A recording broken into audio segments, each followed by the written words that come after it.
Wait, is that woman still here? Still here, after all this time. Unbelievable.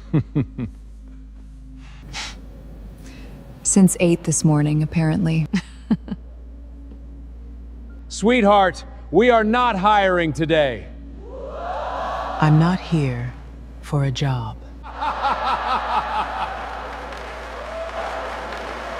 Then why are you decorating my lobby all day? It's tet put you to kid my grammar teppeltay. I had a 2 o'clock. I have been waiting 6 hours. Somebody get her a bus schedule. Mr. Merrick, that's her. That is the cardinal principle. Have you ever watched someone laugh at the exact person holding their whole future in her hand? In the next few minutes, you will find out who that tired woman really is. Why she let them laugh at her for 6 hours without saying a single word. And what happens to a $2 billion company the moment she finally stands up? Comment where you are watching from. Drop a like, and let us rewind. Bernadette was the founder and chair of Cardinal Capital, a private investment firm she had built with her own 2 hands over 30 years. From a single rented desk into one of the most quietly powerful family offices in the country. Cardinal did not shout. It did not put its name on stadiums. It simply moved enormous amounts of money with a patience and a precision that made the loud firms nervous. And when Cardinal decided to place $2 billion somewhere, entire companies rearranged their futures around the decision. Today, that $2 billion was supposed to go to Harrison and Cole Industries. Harrison and Cole did not know how badly they needed it. Bernadette did. She had read their filings the way she read everything. Slowly. Completely. At a kitchen table at 5 in the morning with a cup of black coffee. She knew the company was a proud old name sitting on a cracked foundation. She knew the last 3 quarters had been quietly disastrous. She knew that the $2 billion contract her firm was prepared to sign was not just a nice piece of business for Harrison and Cole. It was the oxygen the whole company needed to keep breathing into next year. Chandler Merrick thought he was a titan, graciously taking a meeting. He was a drowning man who did not yet know the tide was already at his chin. But here is the thing you have to understand about Bernadette Wright. The thing that explained why she was sitting on that sofa in a plain white blouse instead of sweeping in behind an entourage? She never, ever signed a deal based on the numbers alone. Bernadette had a rule, and the people closest to her called it the lobby test, though she never called it anything at all. Before Cardinal committed to a partner, she went to see them herself. Not as the chair, not announced. She would put on the plainest clothes she owned, carry an ordinary bag, give only her first name or no name at all, and she would sit in the company's lobby for as long as it took. And she would watch. Because Bernadette Wright had learned, in a life that had taught her the lesson at a very high price, that you can tell everything about who people really are by how they treat someone they believe can do nothing for them. Contracts show you what a company wants you to see. A lobby shows you the truth. She had walked away from beautiful deals over what she saw in lobbies. She had signed away fortunes to plain little companies because of the way a receptionist knelt down to help an old man with his coat. Her own executives had long since stopped arguing with her about it. Because her record was flawless. And because the ones who had been with her the longest knew where the rule came from. It came from a marble lobby, 35 years ago, and a younger Bernadette with nothing. She had been poor then. Poor, in the way that is a full-time job. And she had spent one desperate winter cleaning offices at night and sitting in corporate lobbies by day. Applying for anything. Waiting on hard chairs to be seen by people who mostly did not bother. She knew exactly what it felt like to be the invisible woman in the good building. The one the important people looked straight through. The one who was made to wait not because anyone was busy, but because her time was assumed to be worth nothing. She remembered a receptionist who had once slid a cup of hot coffee across the desk to her without a word, on a day when Bernadette had eaten nothing, and how that single act of being seen had kept something alive in her that the cold had almost taken.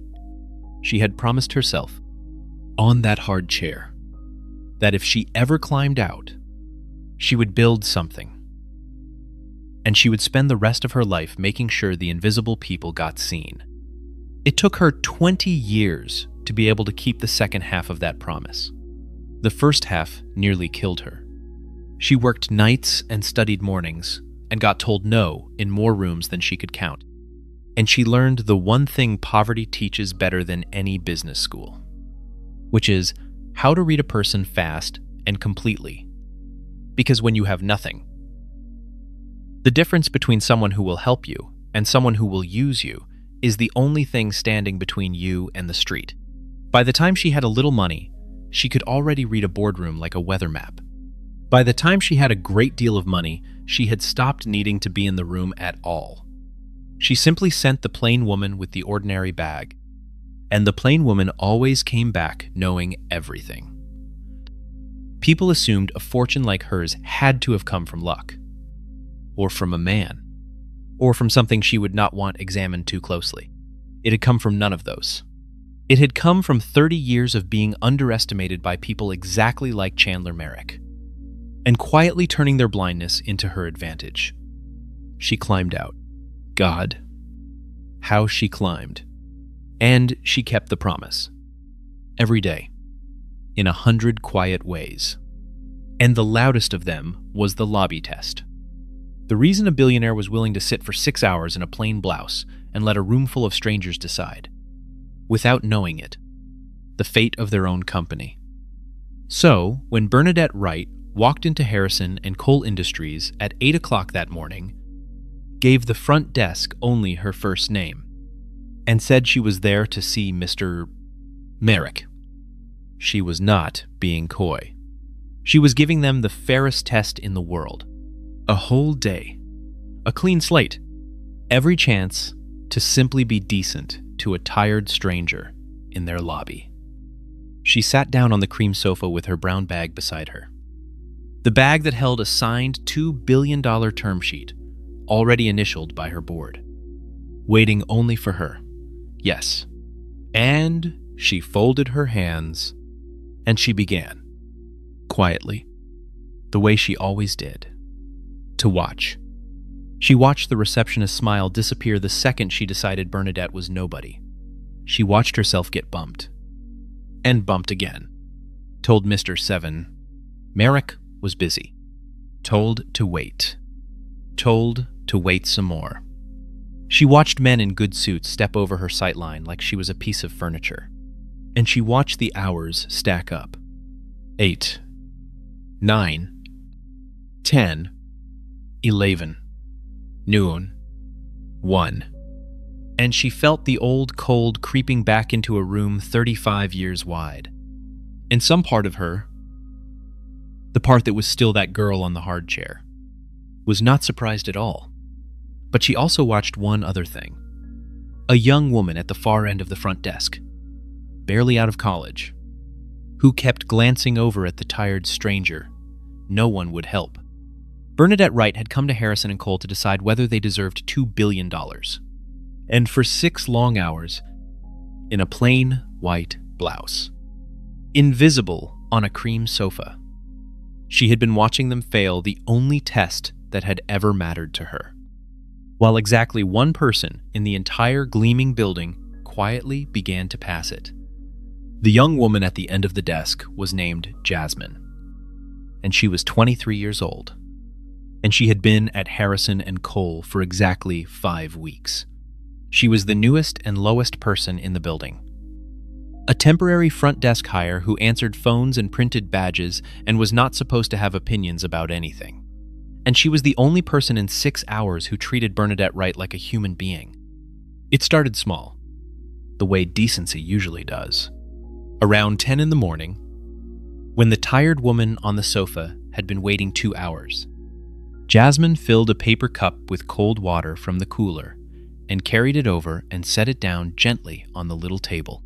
"I'm so sorry it's taking this long." Jasmine said, "Can I get you anything else? The chairs by the window are a little softer. If you want." "This is kind of you," Bernadette said. "Thank you." And she looked at the young woman a beat longer than she needed to. The way you look at something you recognize. The head receptionist, a polished woman named Denise, who had decided at 8 in the morning exactly how much Bernadette was worth, called Jasmine back to the desk and told her, low and sharp, not to waste the good water on walk-ins. That if you feed strays, they never leave. Jasmine went pink and sat down and said nothing. But 20 minutes later, when Denise stepped away, she carried over a second cup. And this time, she also brought 2 little packets of crackers from her own bag. And she set them down without a word and squeezed the tired woman's shoulder once before hurrying back. That was hour 3. Around noon, a security guard drifted over and asked Bernadette, not unkindly, but not kindly either, whether she was sure she had an appointment. Because he could call her a car if she wanted to head home. Bernadette said she would keep waiting. Thank you. She watched 3 separate people be waved up to Mr. Merrick's floor and the time it took the guard to decide she was harmless. Men with loud watches and confident shoes who gave the desk a name and were smiled at and sent up like the building had been holding its breath for them. She had given the desk a name too. At 8 that morning, somewhere between the desk and the top floor, her name had simply been allowed to fall on the floor, because no one had decided it was worth carrying. She had brought nothing to occupy herself. On purpose. No laptop. No phone calls. No small performance of importance to protect her from the boredom. She simply sat and watched and let the building forget she was a person. Because a building that has forgotten you is a building that has stopped lying to you. She counted the small tyrannies, the ones that never make it into any annual report. The way a manager clapped his hands at the assistants like they were dogs that had wandered off. The way a senior man in good shoes let a heavy door swing shut in the face of a delivery woman whose arms were full. The way laughter came easy and constant on the executive floor, and stopped dead the instant it reached the people who mopped it. She had seen every one of these things from the other side of them once, on a hard chair, very much like this one. And she had promised herself she would never forget how they felt. She never had. By 2 o'clock, the hour of her actual appointment, Bernadette understood that the meeting was not going to happen the way the calendar said it would. She was told Mr. Merrick was running behind. At 3, she was told he was in a working lunch. At 4, the story changed to an all-afternoon strategy session, and the receptionist did not even look up when she said it. Bernadette sat with her hands folded and her spine straight. And she did the thing she had taught herself to do on a hard chair 35 years ago, which was to turn the waiting into watching, to let the humiliation become information, to notice everything. She noticed that the firm was frightened underneath its marble. She could hear it in the clipped phone calls, see it in the way people walked too fast and laughed too loud. She noticed which managers were cruel to the assistants and which were gentle. She noticed that the expensive art on the walls had all been bought and none of it had been loved. And she noticed, again and again, that in a building of 200 well-dressed people, the only one who kept checking on the tired stranger in the lobby was the 23-year-old who had the least to give and gave it anyway. Once, in the afternoon, Jasmine got in real trouble for it. Bernadette watched a man in a gray suit, someone senior, stop at the desk and notice Jasmine slipping the stranger a fresh cup of water, and heard him say, loud enough to carry, that the lobby was not a soup kitchen, and that if the new girl had time to babysit vagrants, she had time to be replaced. Jasmine apologized. She kept her job.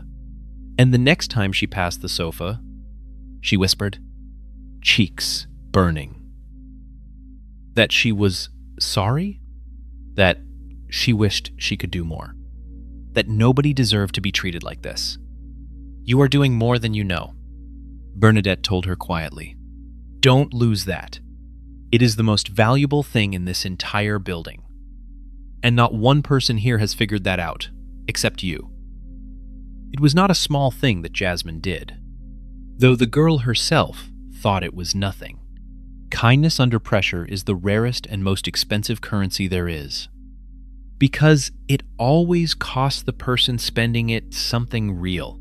Every cup of water Jasmine carried across that lobby was carried against the current of an entire building that had decided the tired woman did not count, and against a manager who had made it very clear that decency toward the wrong person could cost a new girl her job before the month was out. 200 grown professionals did that same math on that same afternoon and quietly decided that kindness was too expensive to afford. One 23-year-old did the identical math, arrived at the identical price, and paid it anyway, 3 separate times, out of her own pocket. Bernadette Wright had spent 30 years watching human beings do that exact calculation, and she had never once seen the arithmetic lie about a person's soul. Jasmine did not understand what the tired woman meant. She would, before the day was over, so would everyone. Because it was almost 5 o'clock now. The lobby was filling with people drifting out toward the elevators. The end of the workday. The golden hour, when powerful men who have had an easy day like to be seen being pleased with themselves.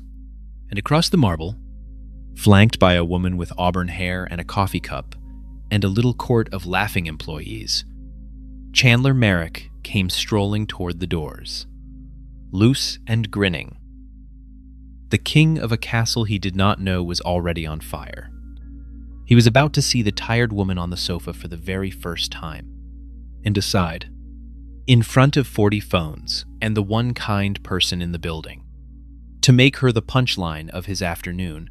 He had no idea he was about to do it to the single most important person who had ever walked through his doors. Chandler Merrick had built nothing. That was the private truth of him. The thing all the confidence was painted over. He had inherited a seat, married into the right connections, and been handed the top of a company other men had spent a century building. He had never once in his life waited 6 hours for anyone. And so, he had no idea.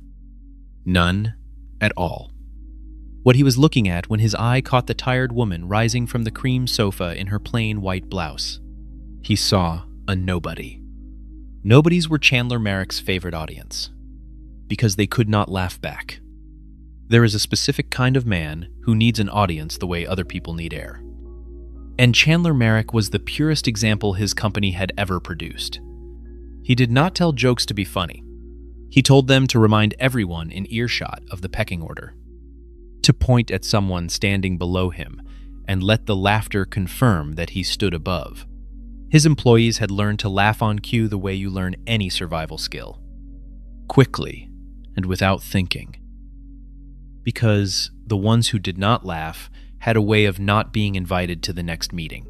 So, when he pointed at the tired woman on the sofa, the laughter that answered him was not really cruelty. Not from most of them. It was fear wearing cruelty's clothes, but it sounded exactly the same. And it filled the marble lobby to the ceiling, and it fell on Bernadette Wright like cold sleet. "Wait," he said, stopping, and the little group around him stopped with him. He pointed. "Is that woman still here, Camilla Ashwood?" His head of strategy, and the woman who shared his weekends, lifted her coffee cup and looked Bernadette up and down with the lazy contempt of someone who had never been on the receiving end of it. "Since 8 this morning?" "Apparently," she said.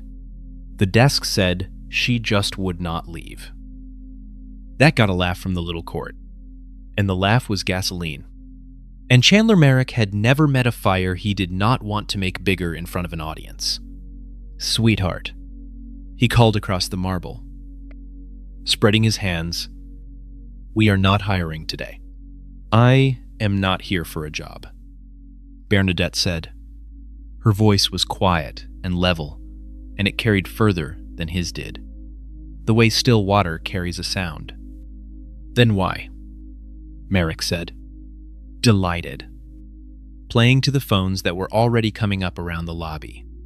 "Are you decorating my lobby all day?" He pointed at her a second time, jabbing his finger at her like she was an exhibit. And behind him, the employees laughed. And somebody filmed it. And the auburn-haired woman laughed into her cup. Here is what the whole grinning lobby could not see. Bernadette Wright could have ended it in one sentence.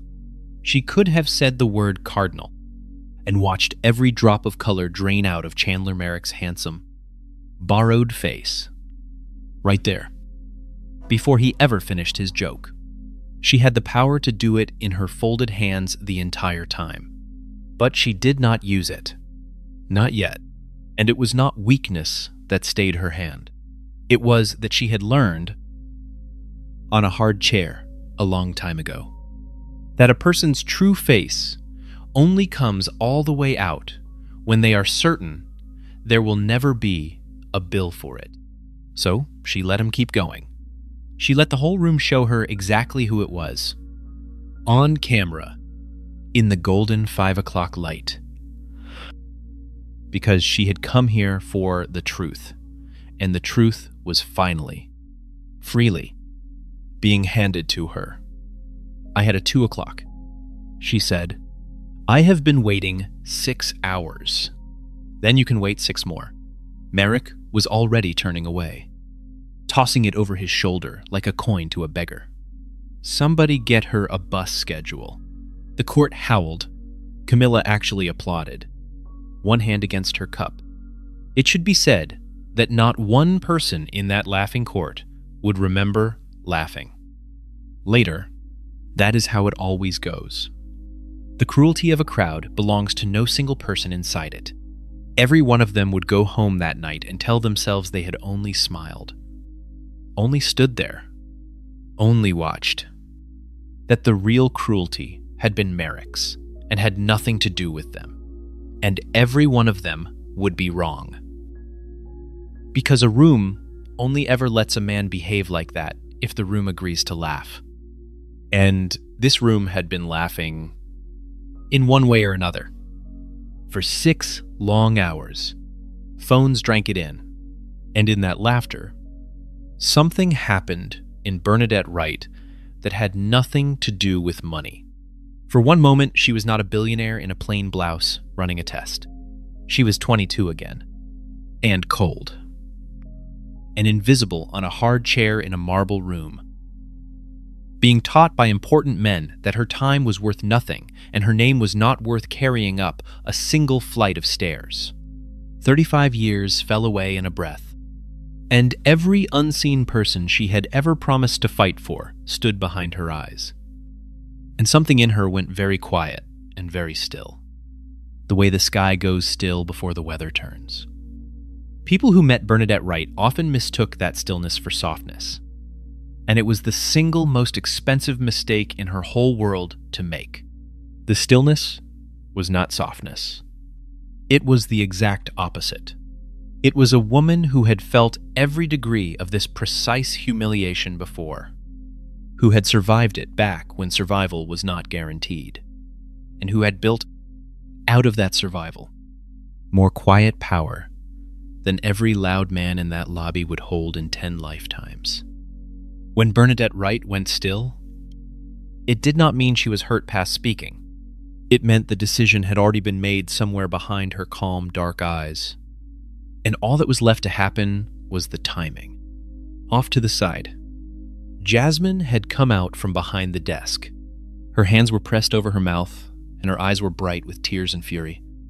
And she looked like she wanted to run across the marble and stand between the tired woman and the laughing king. And she did not have the rank, or the courage, or the standing to do a single thing about it. And she hated herself for it. Bernadette caught the young woman's eye across the lobby, and she did something strange. She gave Jasmine a small, calm nod, as if to say, "It is all right. Watch." And then she reached down and picked up her brown leather bag and stood to her full height, unhurried, and began to straighten one sleeve. She was not leaving. Anyone who really looked at her would have known she was not leaving. She was getting ready. And that is the exact moment the elevator doors opened at the far end of the lobby.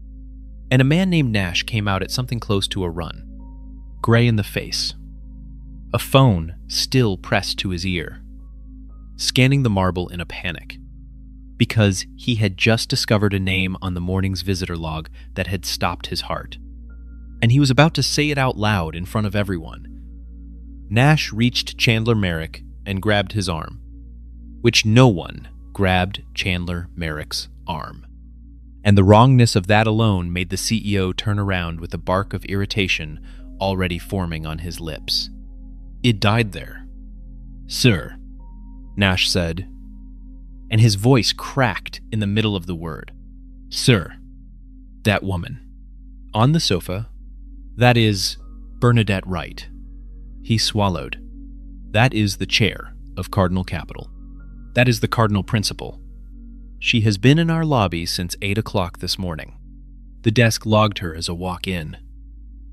The words moved through the lobby in a wave.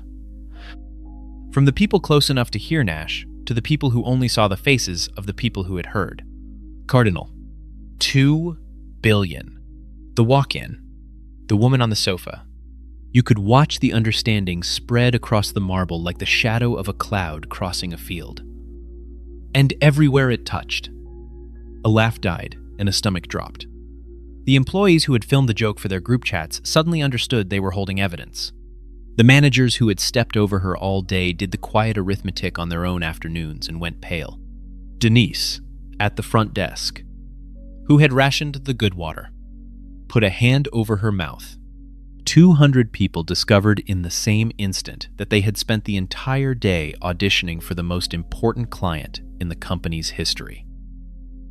That the audition had been running since 8 that morning, and that the man at the very top had just delivered all of their closing statements for them. On camera. At the top of his lungs. For a moment, Chandler Merrick's face did not do anything at all, because his mind simply refused the sentence. Cardinal Capital was the name that had been whispered in his building for 3 months like a prayer. Cardinal was the $2 billion. Cardinal was the deal his board had told him. In a closed room. Was not optional. Was survival.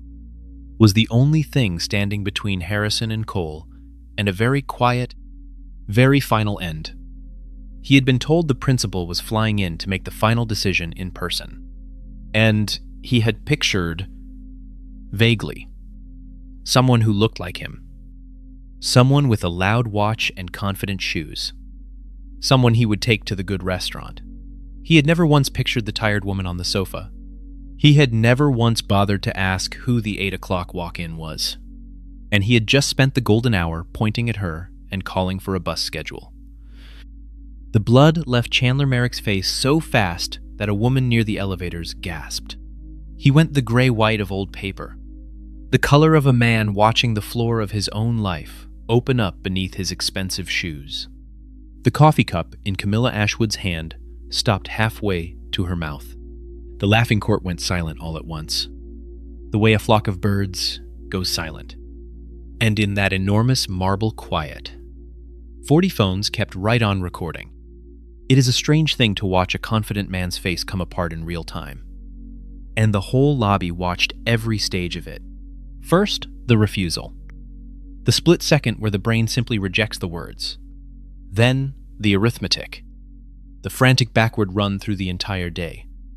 Every laugh. Every point. Every bus schedule. All of it playing again behind his eyes with the sound turned up to full. Then, last, the arrival. The whole weight of it landing at once. and Chandler Merrick had to reach out and put a hand on the back of the cream sofa to keep his legs underneath him. It was the same sofa where the woman he had mocked had waited 6 hours for nothing more than the courtesy of being seen. Bernadette Wright settled the strap of her brown bag onto her shoulder, and she looked at Chandler Merrick. And when she finally spoke, she did not raise her voice one single degree. "My name is Bernadette Wright," she said. "I am the chair of Cardinal Capital.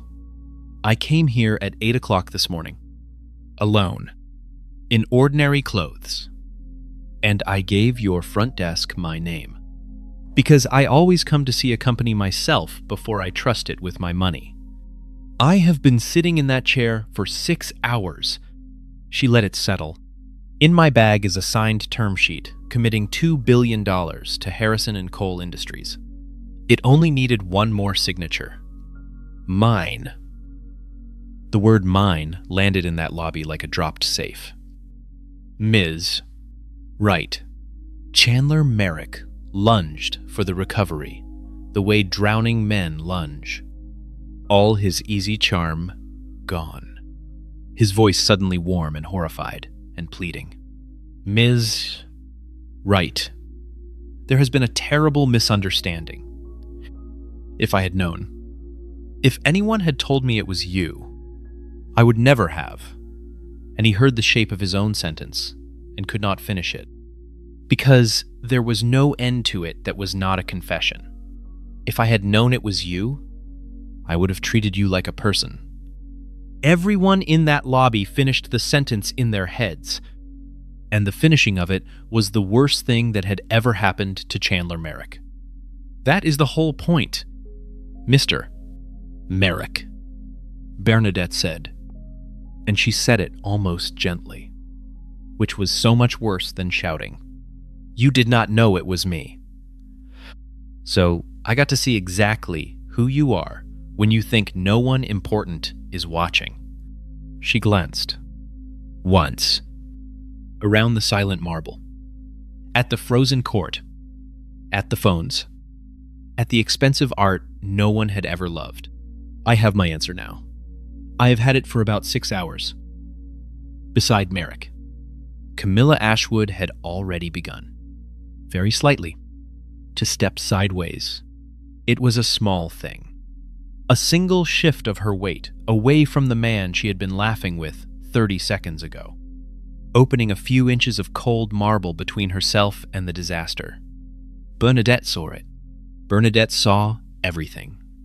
That, too, went into the file behind, her calm, dark eyes. The file she had been building on this company all day long, the one no lawyer could ever argue with. Because it was written in the one ink that never lies. The way people behave when they think you are nobody. She had watched 100 powerful people try to reverse that ink in the seconds after a reveal, and not one of them had ever managed it. Because the thing about character is that it can only be seen from behind. You cannot perform it once you know you are being graded. Chandler Merrick could apologize for the next 10 years, and the apology would even be real. In its way, because terror is a very sincere teacher, but it would not change a single word of what she had already seen, because what she had seen was the truth, and the entire design of her long, strange test was that the truth could only ever be caught when the person did not know the camera of her attention was running. It had been running since 8 o'clock that morning. It had caught everything, and there is no editing a thing like that. Chandler Merrick stood in the wreckage of his own laughter, gray-faced, watching the woman he had called sweetheart lift a $2 billion lifeline back onto her shoulder and turn, unhurried, toward the door. And he understood, far too late, that he had not just insulted a stranger, he had spent 6 hours failing the only interview that had ever actually mattered. And she had recorded every second of it, in a place no apology could reach. She did not storm out. Storming out would have given them a story about an angry woman. Bernadette Wright simply walked, at her own pace, toward the doors she had entered 12 hours of dignity ago, and Chandler Merrick followed her the whole way, babbling. Because a man who has always been able to talk his way out of everything cannot believe, even now, that there is a room the talking will not open. For 20 years, the talking had opened every room. It had gotten him out of a failing division and into a corner office. It had smoothed over the bad quarters, charmed the nervous board, and turned an inheritance into the convincing appearance of an achievement. Chandler Merrick genuinely did not possess the concept of a door that stays shut, because he had never once in his adult life stood on the wrong side of one. So he kept talking. Faster now, sweat darkening his collar. Following a woman across his own lobby and offering her, in ascending order of desperation, every single thing he had, without ever understanding that the only thing she had ever wanted from him he had already spent, hours ago. For the cheap and temporary thrill of a laugh in front of his staff, he offered her things. He offered her a private dinner, a corrected meeting, a personal apology from the entire board, a better term than the term she had already written herself. He told her the company was the finest in its field, that the misunderstanding did not reflect their values, that surely a woman of her stature understood that one bad moment, and at the word values, Bernadette Wright finally stopped walking and turned around, and the lobby held its breath. Let me tell you what I saw today. Mr. Merrick, she said, since you keep using the word values, and since these young people are all filming, and they should hear it. Her voice never rose. It did not have to. I saw a company that is very good at being polite to people it wants something from, and very cruel to people it thinks it can ignore. I watched your staff step over me for 6 hours. I watched a manager threaten to fire a girl for bringing me a cup of water. And I watched you, the man at the very top, decide that the funniest thing you could do with your afternoon was point at a tired stranger and call for a bus schedule. In front of everyone who takes their cues from you. She paused. A company is not its brochure. A company is what its people do when they think the person watching does not matter. I have run mine for 30 years on that one idea, and it has never once been wrong. Your people showed me exactly who you have taught them to be, and I am not going to hand $2 billion to a house built on that. She reached into the brown bag, and the whole lobby leaned in, and she took out the signed term sheet, the one that only needed her name, and she held it up so the cameras could see it, and then she quietly tore it once down the middle and set the two halves on the reception desk beside Denise, who could not look at her. The oxygen you needed, Bernadette said, softly, only to Merrick now. It was in the bag the whole time. You laughed it right out the door. Then she walked out into the evening, and the glass doors closed behind her. And the marble lobby of Harrison and Cole Industries was so silent you could hear the fountain running. Nobody moved for a long moment after the doors closed. Then, slowly, the lobby began to empty. And it emptied very differently than it had filled. People did not meet each other's eyes. The ones still holding phones put them away, quietly, understanding at last what they had really been filming all afternoon. Jasmine stood frozen behind the desk with a hand pressed flat against her chest. And Denise, the head receptionist who had told her not to waste the good water on strays, could not bring herself to look at the girl she had scolded. Because the girl she had scolded had just turned out to be the only person in the entire building who had done the single most important thing right.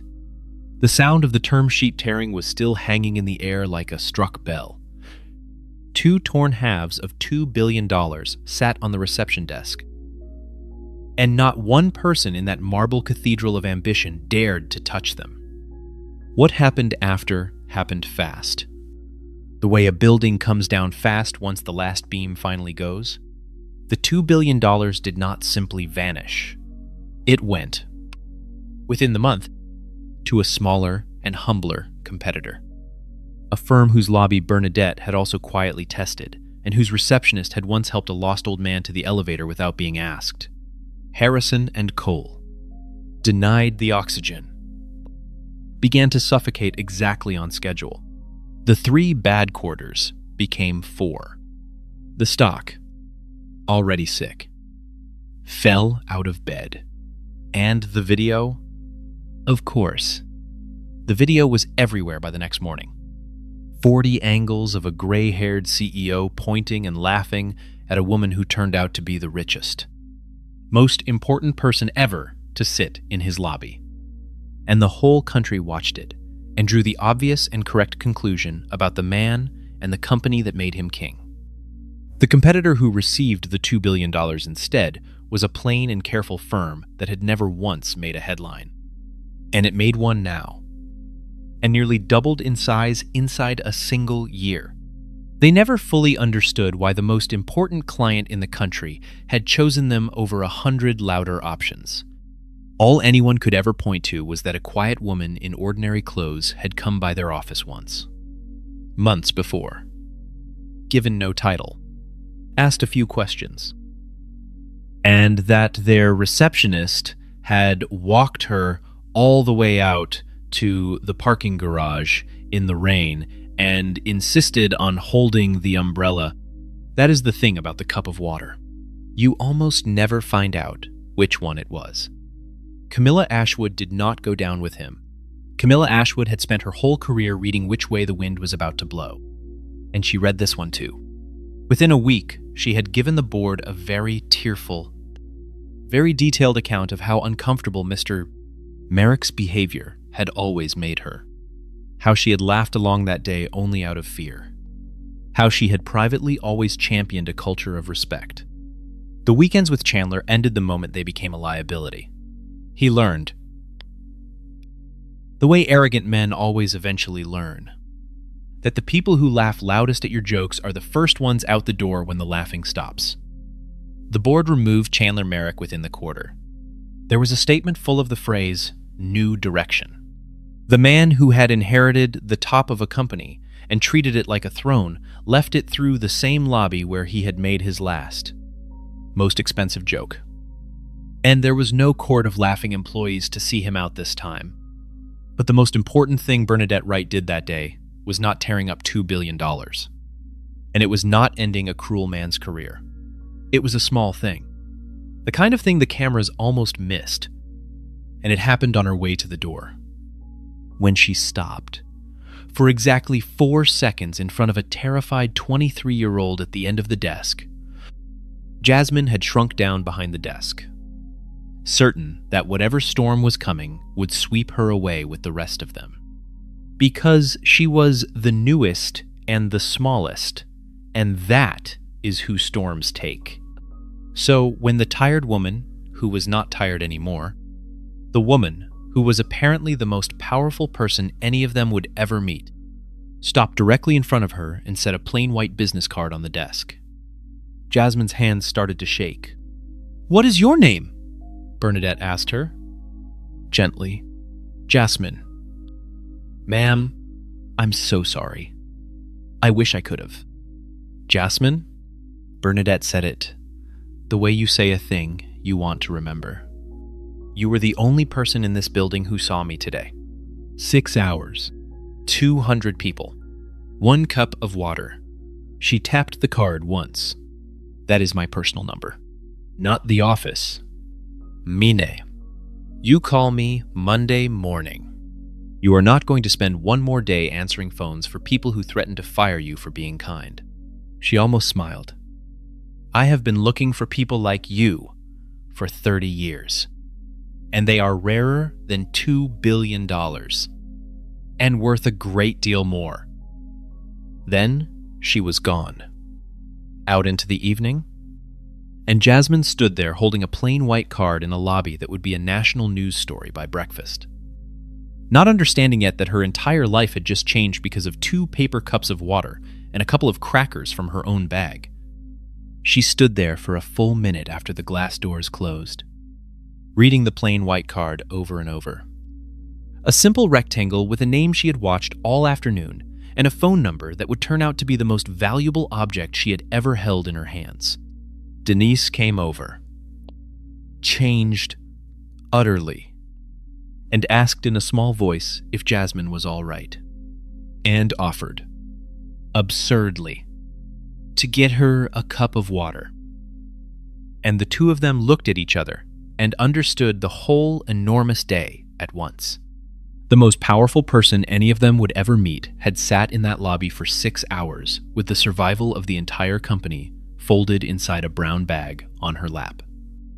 And the only thing she had been measuring, the only thing in the world, was whether a single human being would be kind to her while she looked like she did not matter. She understood it soon enough. Jasmine called the number on Monday. She started at Cardinal Capital 2 weeks later. Not as a receptionist, but in a real seat. With a real future. Because Bernadette Wright did not do things by halves.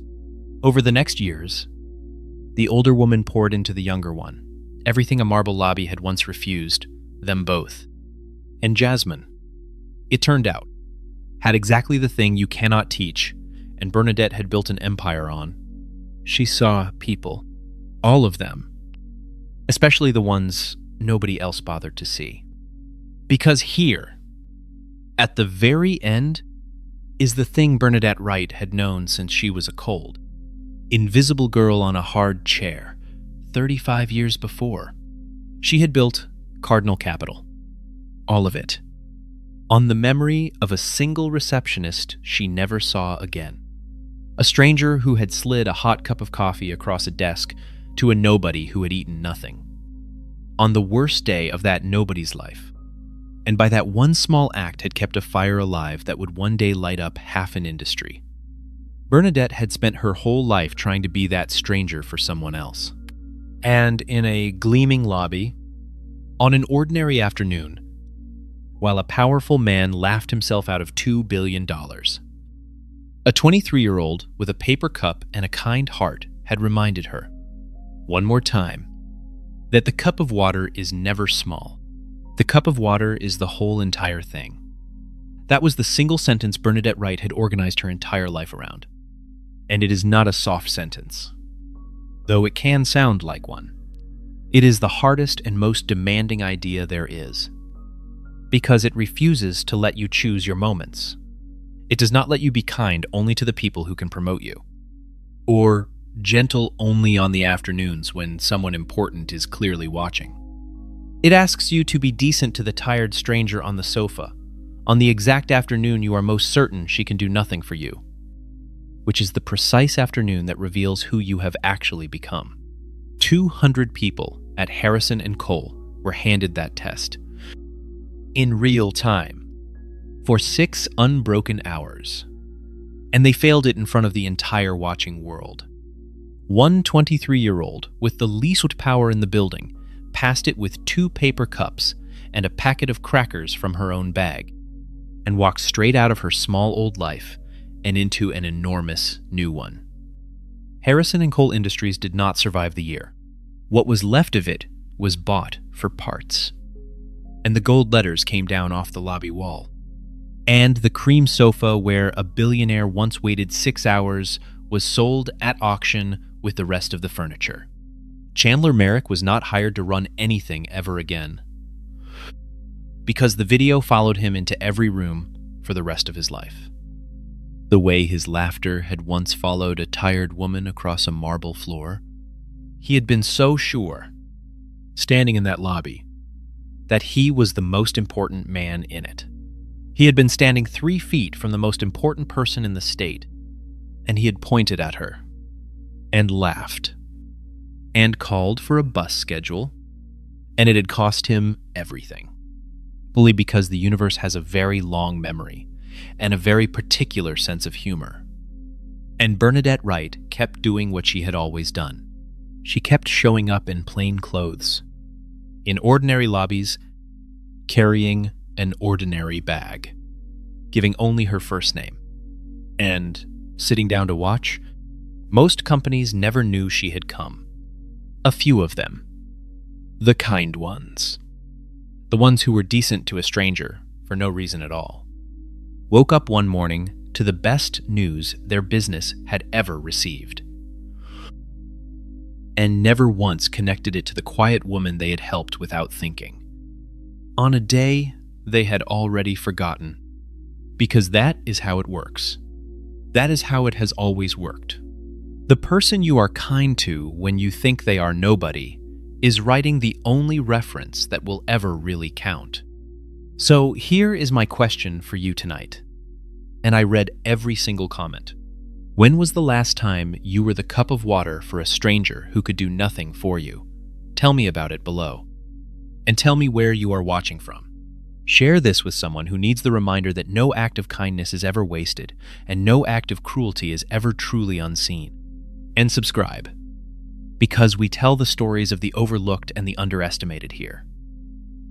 The people who get laughed at, right up until the moment they stand up. I am obsessed with the fact that she carried a signed $2 billion deal in that ratty little bag the whole time and just let them dig. 6 hours, 200 people stepped over her, and one girl with 2 paper cups of water walked out of that building with a whole new life. The CEO literally laughed the oxygen out of his own company, and she never once raised her voice, which is the scariest kind of powerful there is.